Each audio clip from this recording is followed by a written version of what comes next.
Okay, so this is my old one. It used to sit in the stand, but then I'm now using the stand for this new one. I haven't tried the new one yet, but this one, it like literally gets drowned and slows down. And so I was like, I need a new one.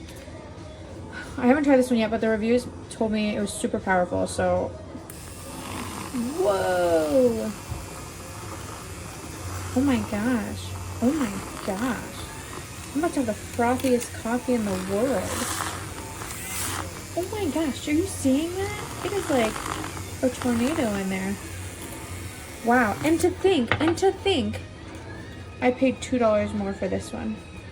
And it's battery operated and this one's rechargeable, and which means I'll be able to use it for a lot longer. Oh my gosh, this is crazy.